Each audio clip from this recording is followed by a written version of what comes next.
My name is Don Price from Atlassian, and I'm Atlassian's word futurist. But at Experts Unleashed, I want to do something different with you.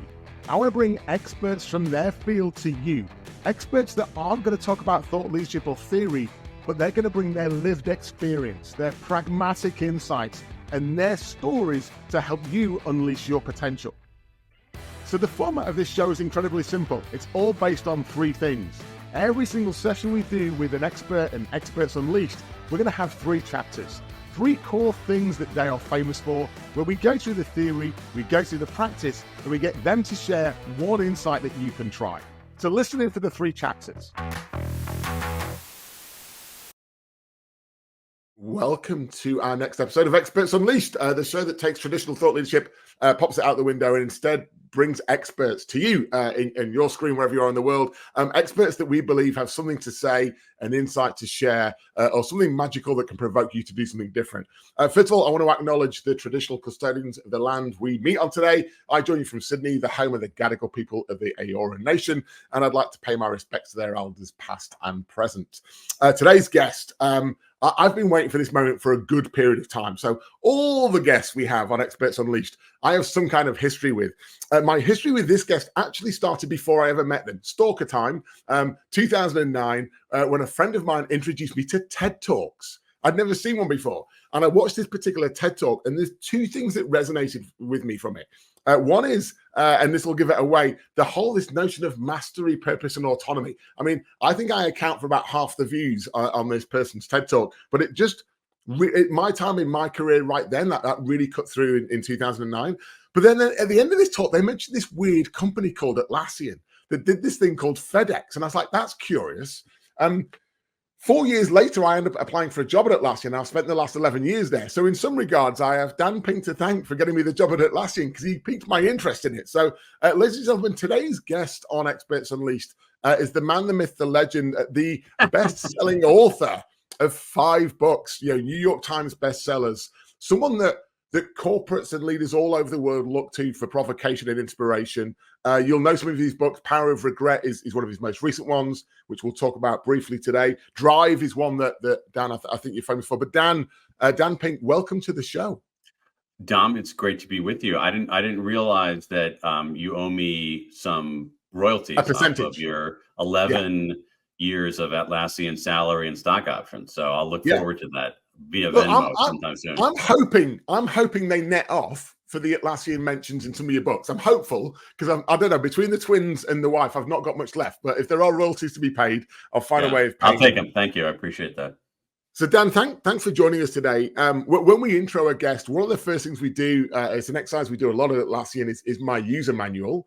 We shared my user manual with you before. The idea that you buy a TV, it comes with a user manual, you hire a human. I love it. I love this idea. Yeah. It's such a simple concept. For you've picked the section on values. Like if we were looking at the My User Manual for Dan Pink, what would be in the values section? It'd be a few things.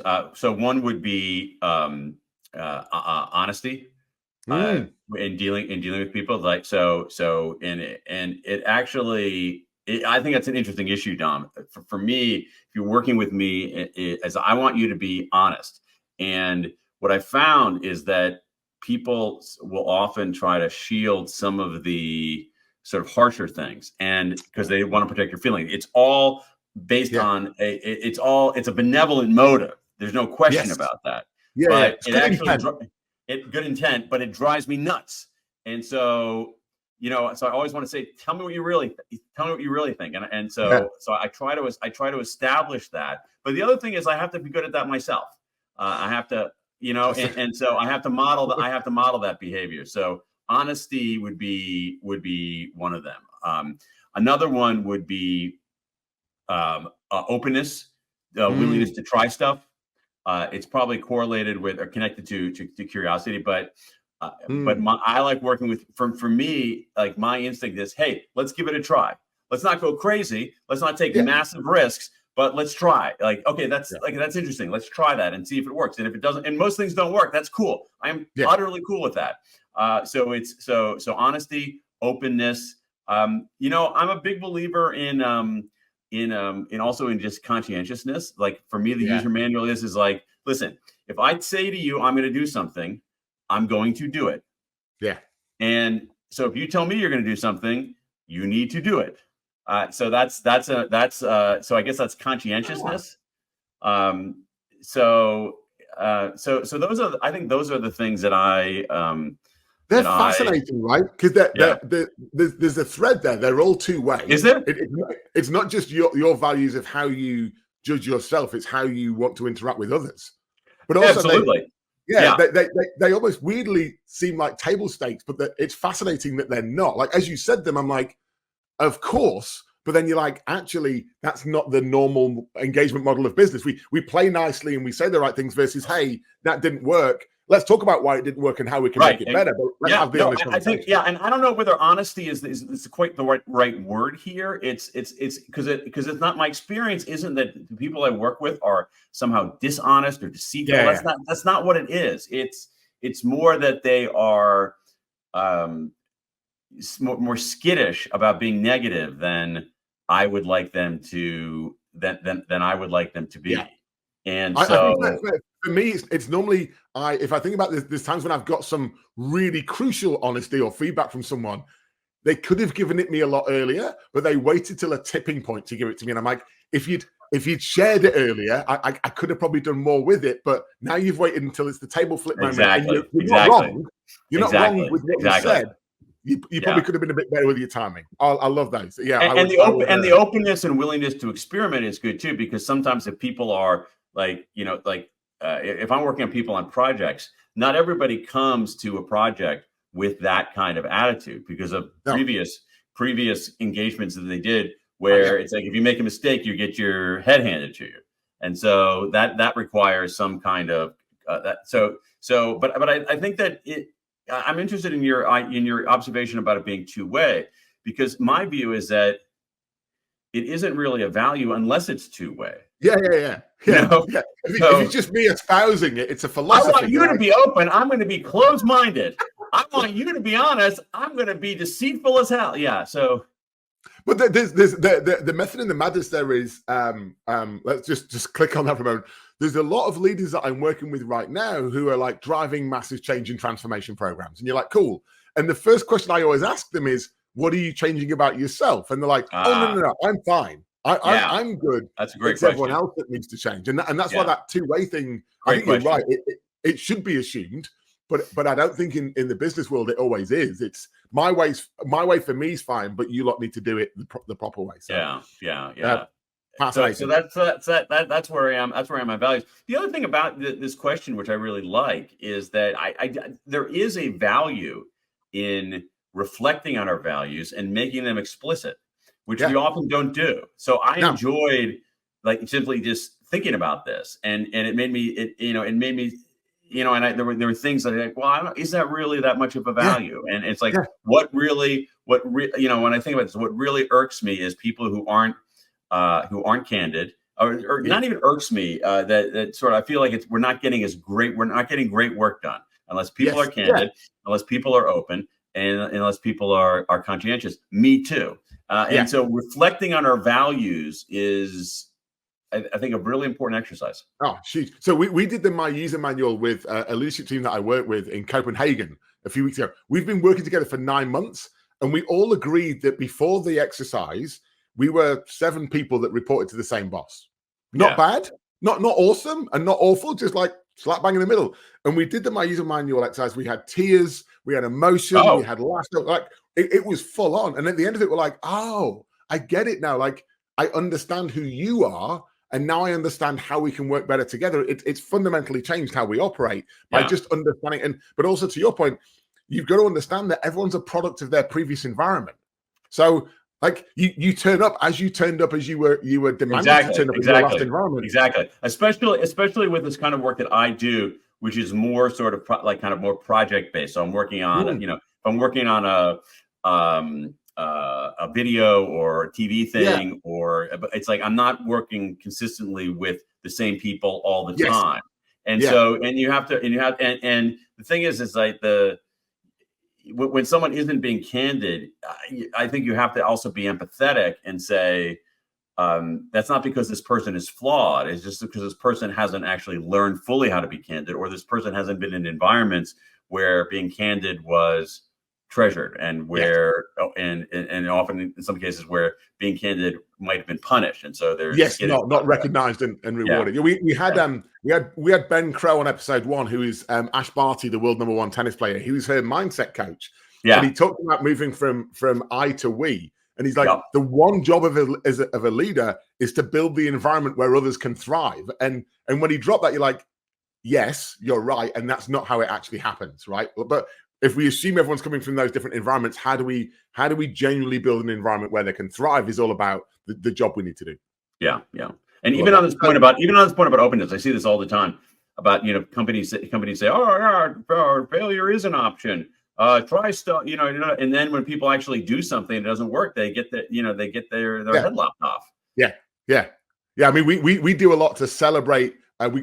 Lessons learned is the nice politically correct phrase, but it's like, let's go and explore and experiment with something.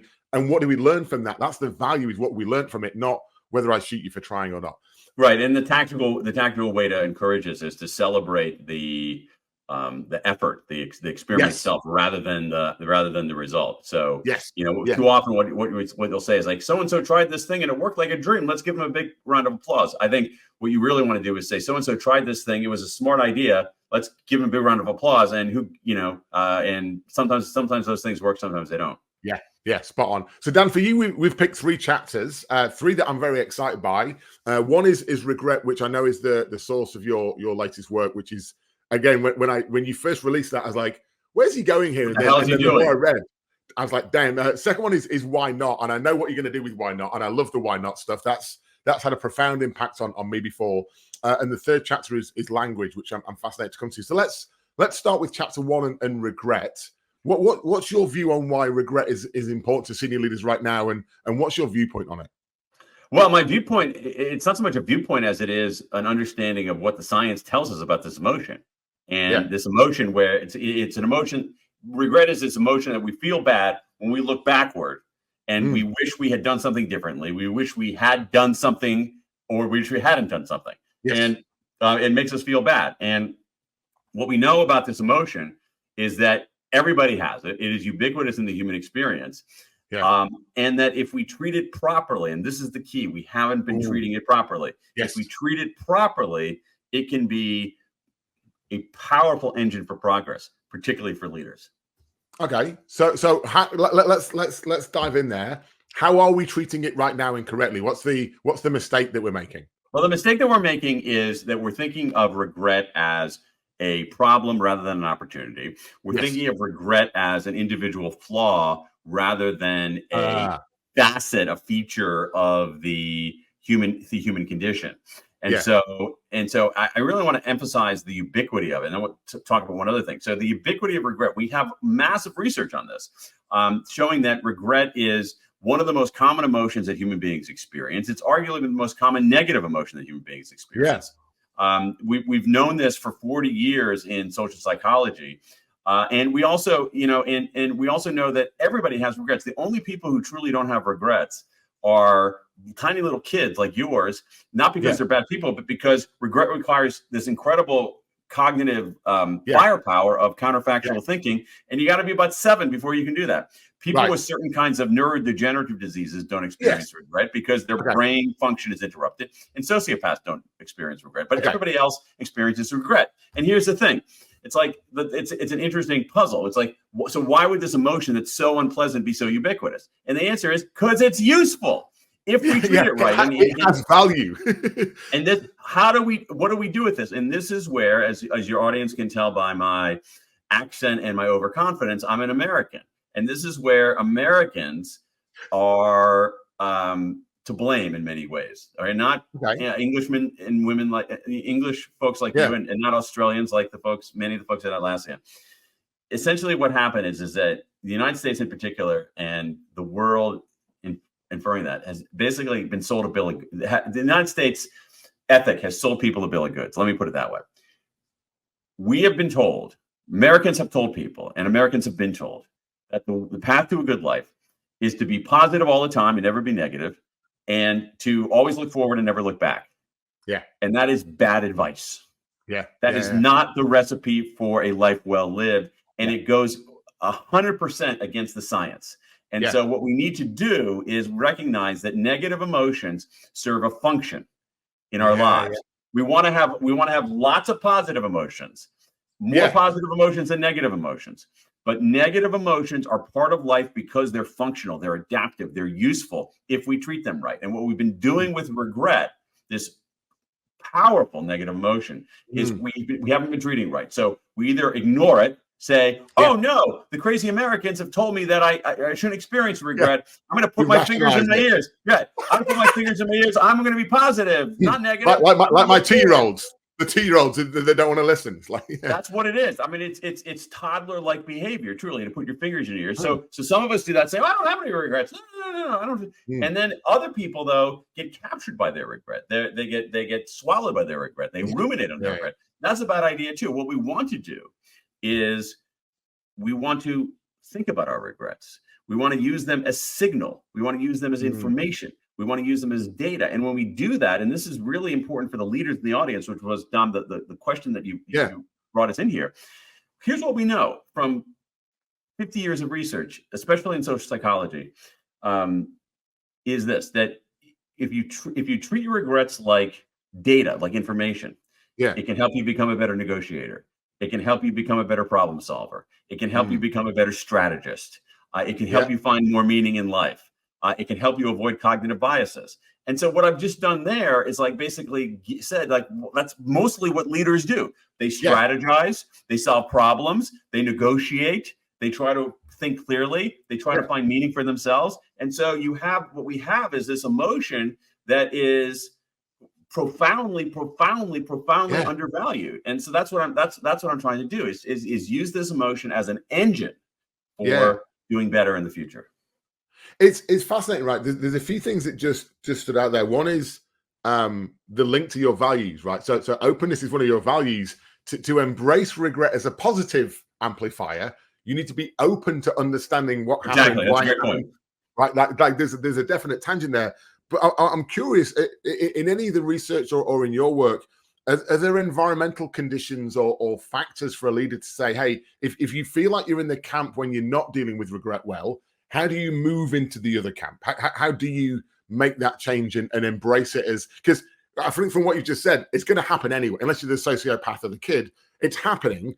The decision you're making is, are you using this for good or evil? That's ultimately the decision we make, right? It's simplified. But if we feel like we're using it for evil, it's burying us and we're struggling, what are the techniques that we can use to go, you know what, I want to learn from this. I want to embrace it.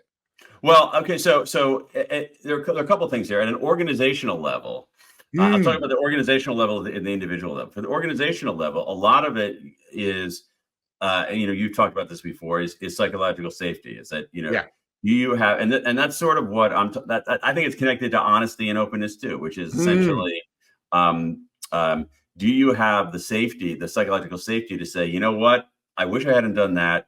Here's what I learned from it, and here's what I'm going to do about it. It's a very difficult thing. And so an atmosphere of psychological safety, and also, as we were talking about in the values section, leaders modeling that behavior. One of the best things that leaders can do to normalize regret, which is a normal emotion, okay? To normalize regret is for leaders to bring their team together, talk about one regret that they have, talk about what they learned from it, and talk about what they're going to do about it. So what I'm trying to do with this body of work is normalize this very normal emotion, this emotion that's been stigmatized, but should be normalized because it's normal and it's useful. Now, at an individual level, there's some things that we can do. And I think part of the problem here, as we were talking, is that we have these two approaches to regret, these two responses to regret. We feel this thing of regret. We either say, no, it's not happening. It's not happening. I'm going to be positive. Okay. Or we get captured by it. And what we need to do, we need a process by which we can make sense of it. And to me, and I can talk about that process, what I think that some of the evidence points to. And the process, a way to think about it is this: inward, outward, forward. Inward, outward, forward. So inward, the first thing we have to do is change how we think about ourselves, even the way we talk to ourselves. So when we make a mistake, when we have a setback, when we screw up, the kind of thing that triggers regret, the way we talk to ourselves is brutal. I mean, I'm sure you do that, right? I do that. We are all our harshest critics in that moment. Like, but really harsh, and beyond harsh. I think no forgiveness. No, exactly. No forgiveness and no compassion or empathy. No, and so, but here again, I'm not trying to be a nice guy here. I'm trying to follow the evidence. And what the evidence tells us is that lacerating self-criticism does not improve performance. I have my own evidence of that. Yeah, it doesn't necessarily hurt performance, but it doesn't improve performance. What improves performance is something else. It's called self-compassion, which is very simple. It sounds a little kind of touchy-feely, but there's 20 years of evidence on this. I encourage your listeners to just look at the work of Kristen Neff at the University of Texas here in the United States. And basically what the first step in this inward process of dealing with regret is to treat yourself with kindness rather than contempt. That's it. Yeah. It's pretty simple to announce. It's hard to do because our instinct, especially, the kinds of people who listen to the show, who are high performers or high achievers, is this brutal, cruel self-criticism. And here's the thing. Treating yourself with kindness rather than contempt doesn't mean treating yourself better than anybody else. You don't do that. But you don't treat yourself worse than anybody else. This has been helpful to me because if you listen to my self-talk, I don't even want to let you into the dark recesses of my psyche here. But if one were to listen to my self-talk, if I were to take my self-talk and turn it on somebody else, and I did that in a workplace, I'd be fired. Yeah. I mean, I would never say to another person some of the things I say to myself. Okay. No. And so here's the thing. Don't do that. So treat yourself with kindness rather than contempt. The other thing about it is that recognize that, at some level, you're not that special. And so we tend to think that, having interviewed a lot of people about their regrets, they think somehow their regret is singular, that they're the only one in the world who has a regret about bullying somebody or missing an opportunity or not staying in touch. And it's very normal. So that's the inward. All right. So next up, outward. What we want to do, and this is part of the normalization process, is we want to talk about our regret or even write about our regret. And there are a few reasons for that. There are a few reasons for that. It's certainly an unburdening when we talk about our regret. So we unburden ourselves. And we also and this is also important for leaders. Leaders have the mistaken belief that if they reveal their mistakes or their vulnerabilities, people will think less of them. When in fact, people think more of them. Right? It's like it's the same thing to do with some very interesting research out there. I can't remember who did it on credit, on sharing credit for something. Yes. Right. So if we're working on something together, and let's say I'm sort of more I'm hierarchically above you, and I share credit with you. First of all, it makes you look better, but it also makes me look better. That's the thing that people don't realize. They think there's like a fixed pie of but in fact, it's a pie that can grow. Infinite. It's infinite pie that actually the more you share it, the better it becomes. It's a quantum pie. It's like a Schrodinger's pie. And so writing about it, but the other thing that writing about it or talking about it does, which I think is really important, is when we experience negative emotions, emotions by their nature are abstract. It's literally a feeling, right? Okay. And so when you take a negative emotion and you write about it or talk about it, you're converting that kind of amorphous blob into words. And that makes it less menacing. And so it helps you make sense of it. And so the inward is treat yourself with kindness rather than contempt. The outward is write about it or talk about it to unburden. I imagine, Dan, that they're connected because in having to write it down, you're probably going to be slightly kinder. Like it helps the internal voice. Because whilst it's in here, I can say nasty things and no one judges me. But if I'm writing that down or saying it out loud, suddenly I'm a little bit more conscious about what I'm saying and I want to be more rounded and structured. That's a really interesting point. I hadn't thought about that. I haven't seen that point made, and I think it makes perfect intuitive sense. That disclosure is a form of self-compassion. It's a great point, Tom. I hadn't thought about that. So kindness rather than contempt, write about it or talk about it. And the final thing, though, is really important here, is that you have to extract a lesson from it. You have to take a step back and say, what did I learn from this and what am I going to do? And here's the thing. We're not great at that. And you probably have encountered what's called Solomon's paradox, which is that, King Solomon was a great decision maker, a great decider, but he sucked at his own life. He's totally messed up his own life. All right. And so Solomon's paradox is that human beings in general are pretty good problem solvers, but we're not very good at solving our own problems because we're too close to it. The metaphor that I use is that we're scuba divers when we're dealing with our own problems. And what we want to do is we want to be oceanographers. We want to come up above. So there's some techniques in what's called self-distancing, taking a step back that can help you do that. So you can ask yourself, the single best decision-making heuristic in the world that there is, if you're stuck on a decision, don't know what to do, ask yourself, what would I tell my best friend to do? Yeah. So you abstract yourself from and go, I'm coaching someone else. How would I coach? That's what self-distancing is. Exactly. What would I tell my best friend to do? And people always, I'm like the best advice giver there is. You know why? Because someone comes to me with, someone says, Dan, I don't know what to do. And I say, what would you tell your best friend to do? And they say, we'll do that. Oh my God, you're a genius. There's also a really good leadership. I'm sure you've heard of this. It's a very good leadership self-distancing technique. It's from Andy Grove, the former CEO of Intel. He was CEO of Intel, years ago, passed away several years ago as well. And he said that when he was faced with a tough decision as a leader and he didn't know what to do, he'd always ask himself, if I were replaced tomorrow, what would my successor do?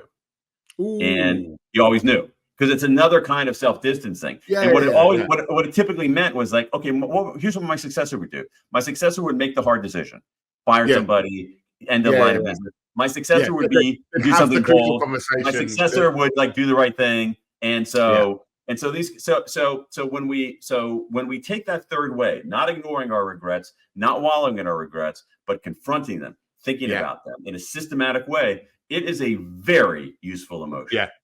Yeah, very powerful. And that fundamentally changes then, that it compounds, right? The minute you do that once, it probably feels good. The second or third time, you're now role modeling, you're demonstrating the vulnerability, you're taking action, so you're and everyone improves around you. So the multiplier effect on that stuff's huge, right? When you tap into that. Exactly.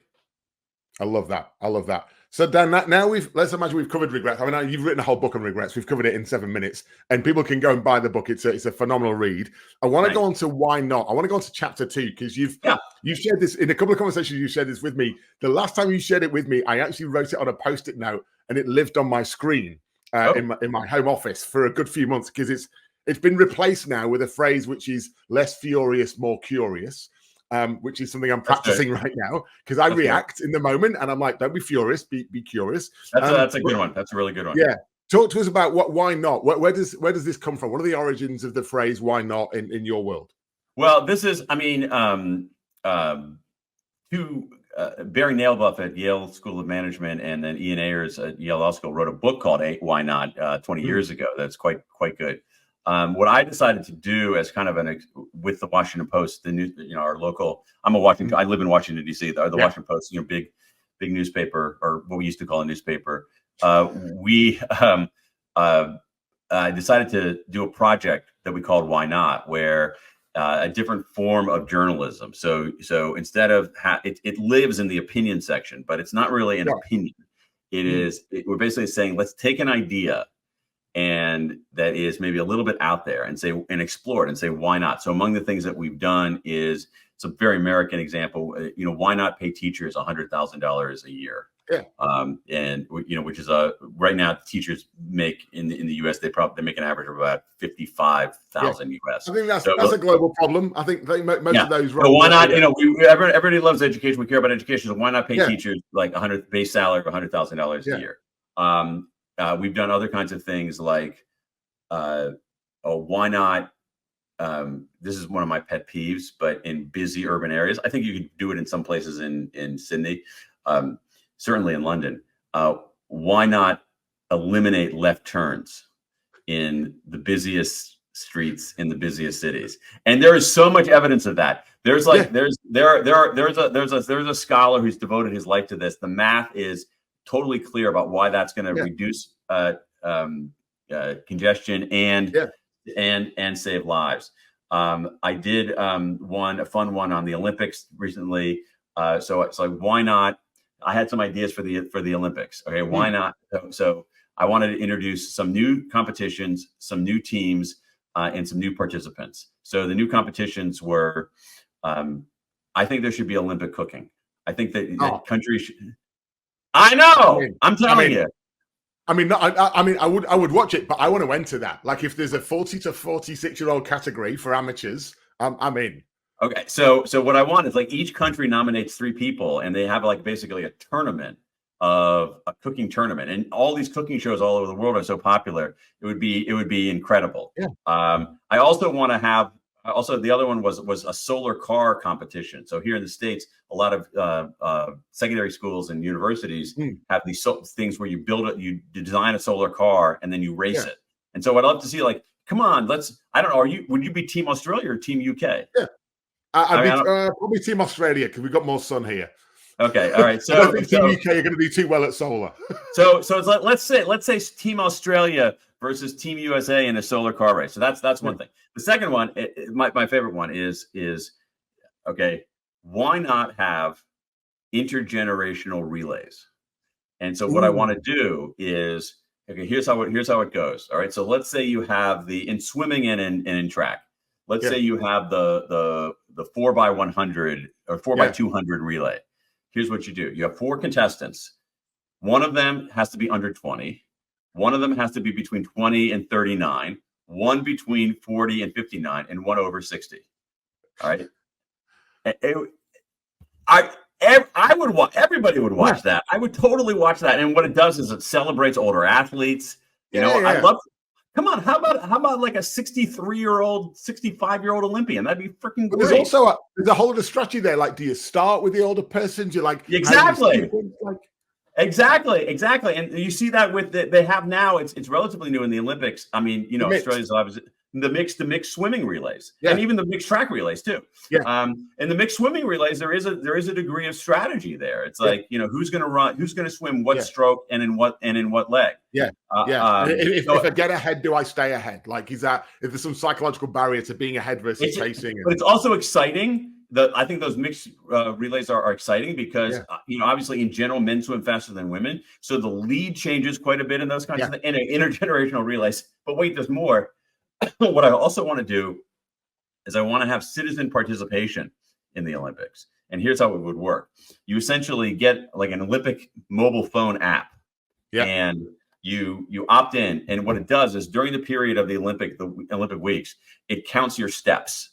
And so so you become an Olympian, and you have either per capita steps or divisions. Like, I mean, United States could kick Australia's butt because we've got 15 times as many people. But you might not walk anywhere. I think we walk a lot further per person. If we did it per person, I think we'd per person. You guys would win. And so what you have is like basically the Olympic step competition worldwide, either per capita or in like divisions of big countries, medium-sized countries, and so forth. And so, like, I'm an Olympian. I'm going to help my Olympic team. So anyway, that just happened to be the last one that I wrote. I'm working on one right now about why not give presents on our birthday rather than receive them.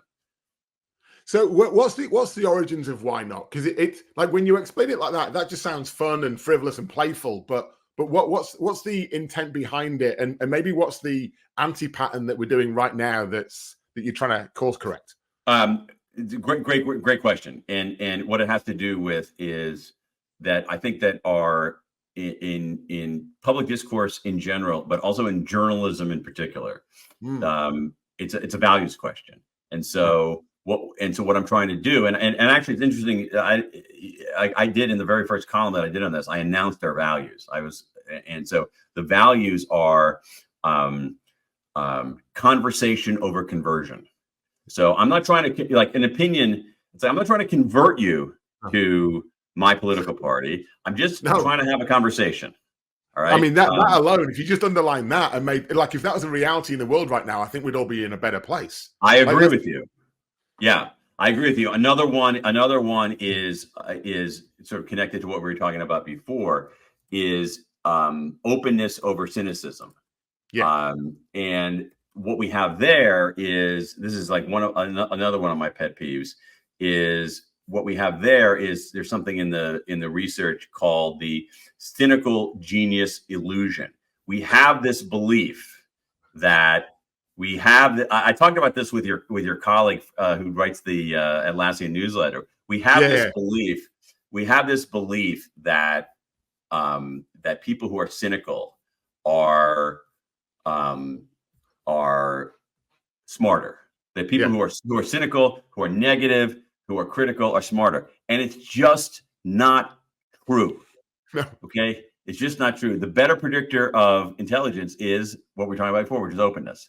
And so there's so much cynicism out there, particularly in journalism and public discourse. So we're trying to do conversation over conversion. I'm not trying to convert you. I'm just trying to have a conversation with you. Openness over cynicism. Let's be open to things, not be cynical about it, which is sort of the heart of why not. And then also curiosity over certainty. So this idea that a lot of opinions, like you have to say, I am certain that I'm right, and I'm like, I'm curious about whether this is right. And so it's a different approach. And what we're calling it, for better or worse, is we have in journalism, there is investigative journalism and sports journalism and opinion journalism. We're calling this possibility journalism.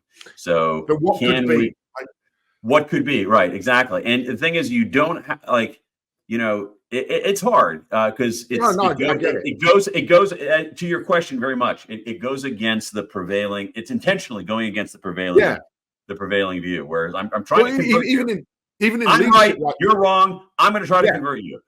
But if I copy that to the world of corporate and leadership right now, like the obsession word for way too long has been why, but people don't realize that why can be quite a challenging world of like, why should we do this? And it's all about justification versus like, well, why not? And even just the flip of that is going, why wouldn't we? Like, maybe this is a no-brainer and obvious, and maybe the excitement is the speed of starting and learning, not in sitting in a dark room writing a business case in section 14.8.2 appendix 9. And you're like, and the thing is, asking this question of why not or what if doesn't mean that you never ask why. Of course, it's like there's room to do both, and believe me, in writing this column, when I write about things, and it's like I've had ideas and I started, it's like, why not? Why not? Because that's a terrible idea. Okay? Right? It's not like anything, it's not like everything is worthy, but there's some things that are unusual and perhaps not fully formed. And so let's have a conversation about it. Let's be open to the possibilities, and let's also do this collaboratively. And so we've invited readers from around the world to submit their ideas. There's some really interesting, a lot of them are terrible, but we have some really, really interesting ideas from readers on different things to do. So that's what we're trying to do in this project. It's well, I copied, I maybe mimicked that exercise with a group a few months ago. We had an idea session where the goal was to come up with the idea that would get you fired. Right? So that's a good one. Go for it. But then once we did that, we're like, now they're on a board. Why wouldn't we do that? So why not? Let's find the only reason why we wouldn't and just remove that, but keep the rest of the idea, right? Yeah. So we went to the extreme and then only pulled back a few notches, and you're like, their ideas were, if we'd have started on a blank piece of paper, we'd never have got there. We would never have been bold enough. So we needed the boldness and then the pullback. One thing I want to share with the audience is a phrase you shared, and I still don't know the origins of it. Maybe you can share with us. You shared it years ago at South by Southwest when I met you in Austin. And it honestly has had a profound impact on me. I was struggling in teams at the time in how I was turning up. It was on me. I hadn't acknowledged it was on me. And the words you shared stopped me dead, right?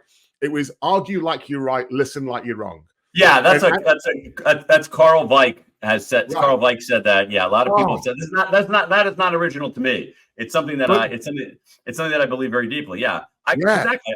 Yeah, and that's part of the ethic here. That's part of the ethic here.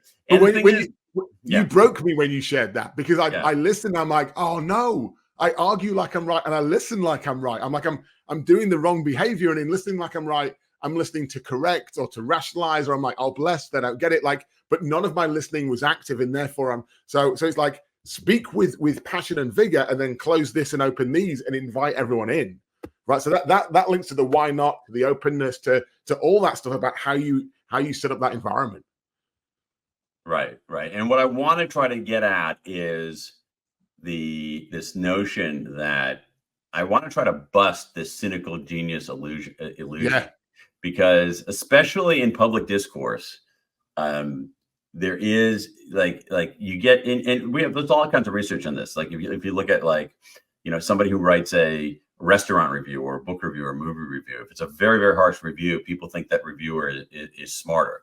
And it doesn't mean like things don't. It doesn't mean that like you don't criticize. It means you do criticize. What it also means is that someone whose only move is to say why things are wrong, to be cynical, to be critical, that person don't fall for the illusion that person is smart.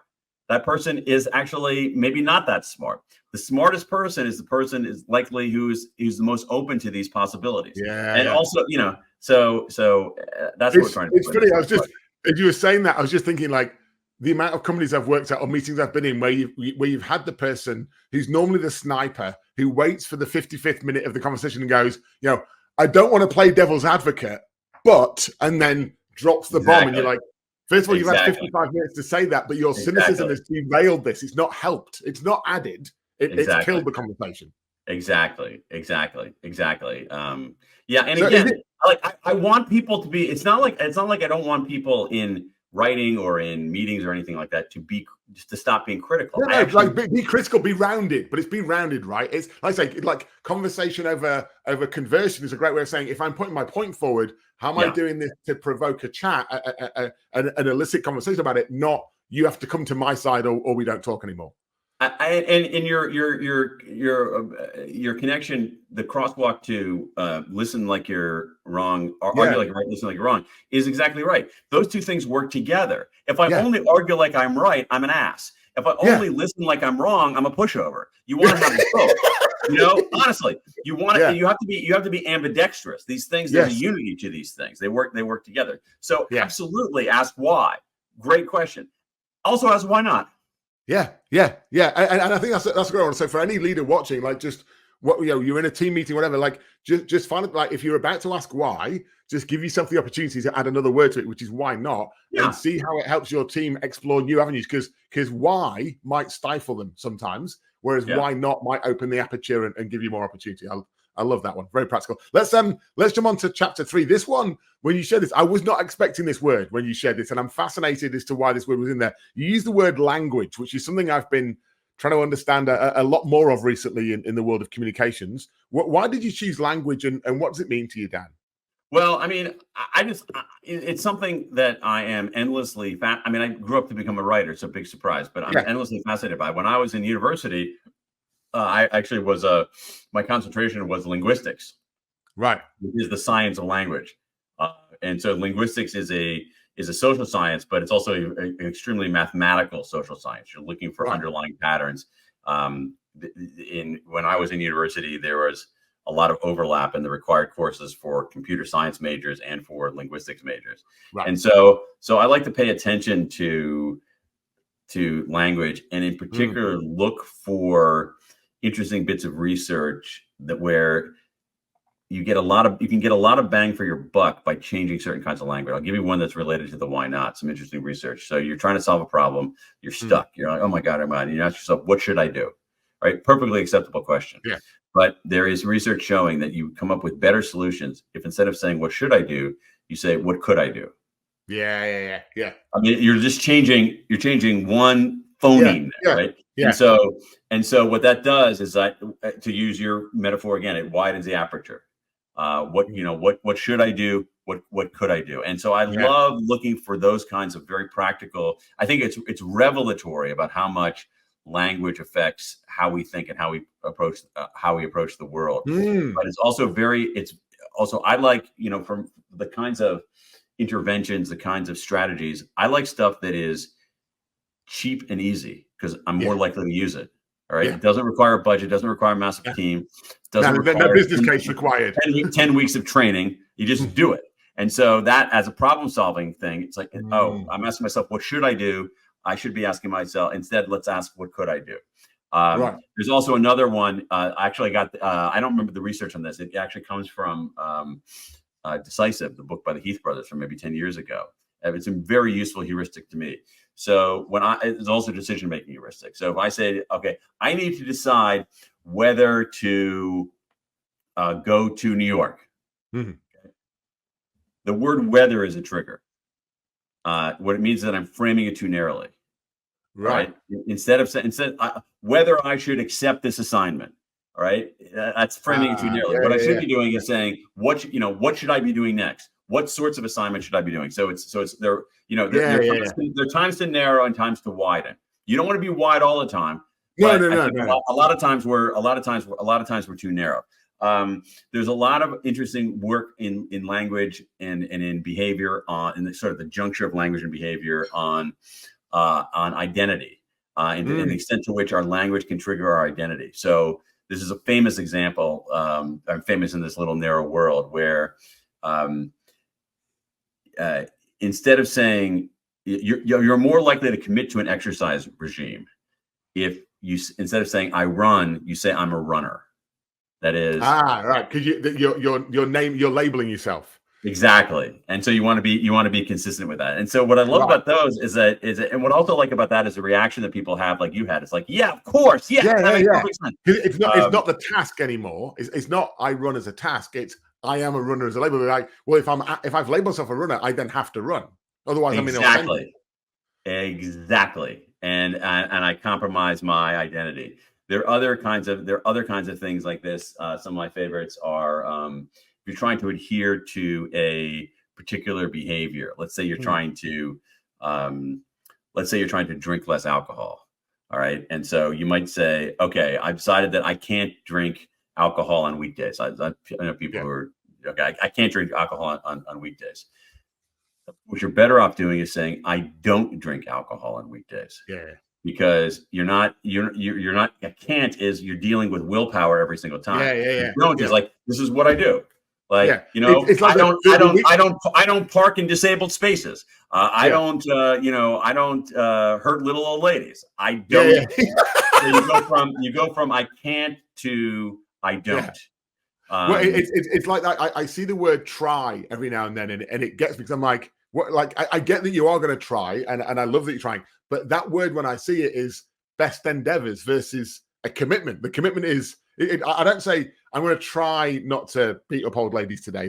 I shouldn't be trying to do that. It should be unequivocal. I'm not going to. Right? Yeah, I don't. I don't. It's the same kind of thing. It triggers the identity. Like I'm a runner versus I run.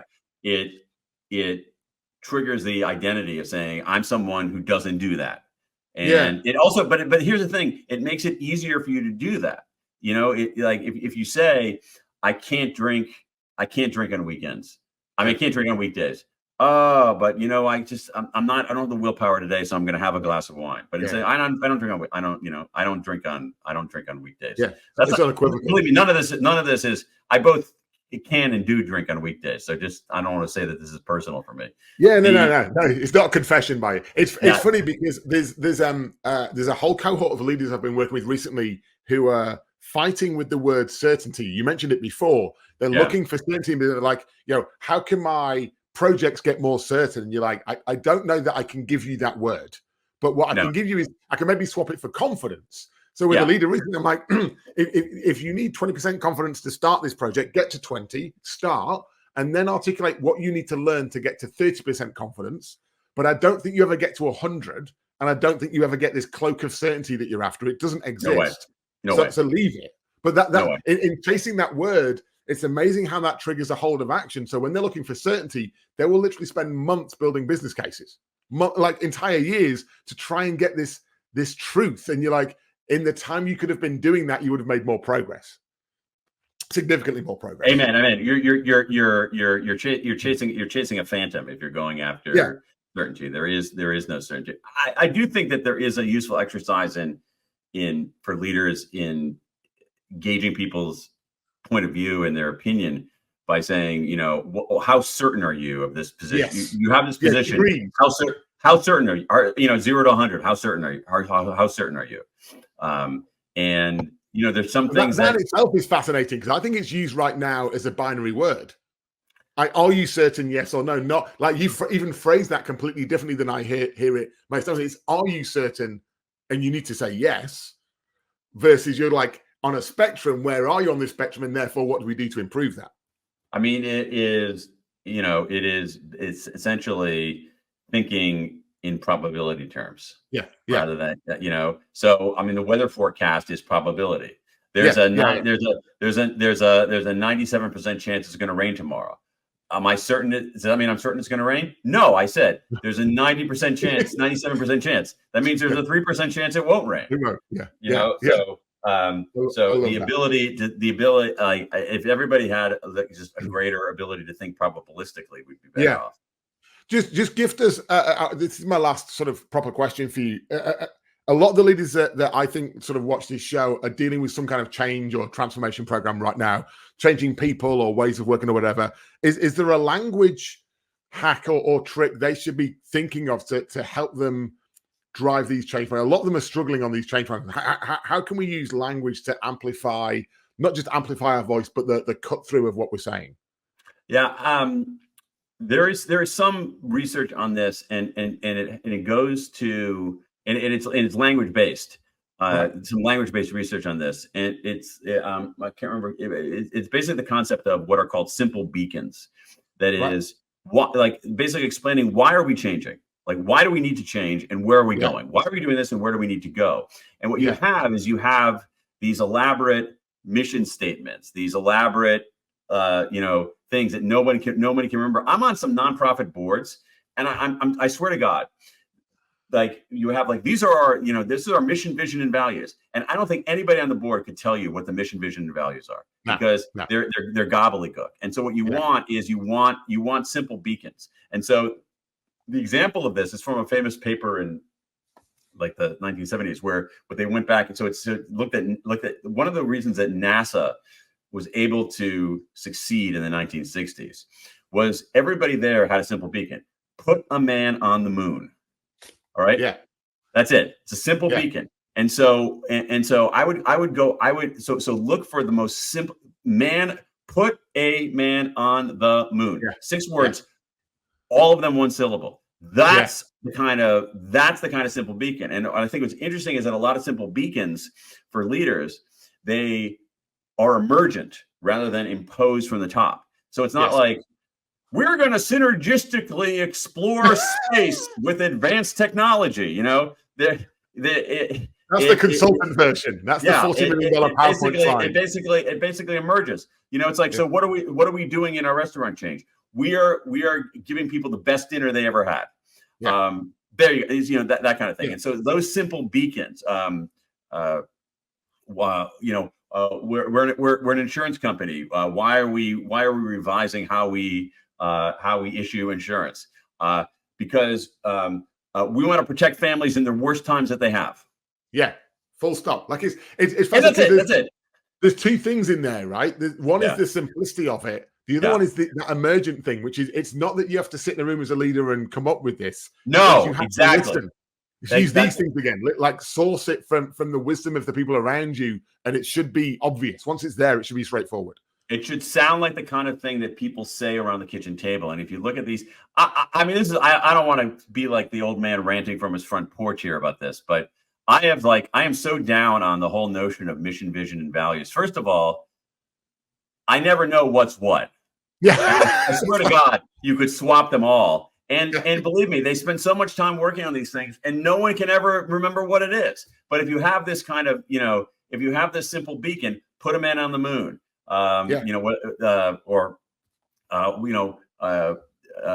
build the best software in the world, or whatever it is. Those kinds of, and that's it. Yeah, and don't bring in consultants. Yeah, don't bring in consultants. It's funny because it's like your vision, mission, values, all that jazz. Mine is every time a company does a rebrand and brings out a new logo, and I see the article that says they spent $138 million, and I'm like, it looks weird. Like whatever, but like I get it. But it's fascinating because again, the problem with that is that like, I mean, branding is important, but it's confusing your brand with a logo. You think that your brand is the logo. Yes, yeah. Not what you stand for.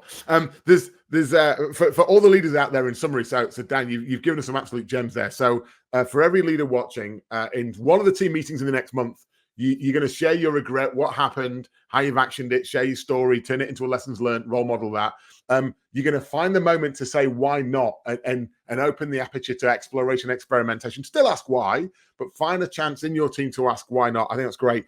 And that subtle change of language, like simple beacons, and not sit in a room and build them yourself, but source them from the wisdom of the people around you, and find those ways of conveying a message in simplicity, not in jargon, but in its simplest form. And that is the art form. Dan, I've taken a lot of your time. Thank you so much. To thank you for your generosity. We're doing a donation to a charity of your choosing. Can you just mention the charity for us and why you chose that charity, please? Yeah, it's a charity called Food and Friends. It's a local charity here in Washington, D.C. that delivers nutritious meals to people who are homebound typically because of illness, sometimes because of disability. And it's one of the most effective charities here in Washington. And my wife happens to be a board member, and we've been supporters of it for a long time. Our kids have volunteered there. It is a world-class charity and doing some really good work here in my hometown of Washington. Good on you. Good on you. Yeah, I think looking after those close to home completely makes sense. So we'll do a donation on your behalf. Ladies and gentlemen, if you need to hear any more from Dan is prolific on LinkedIn.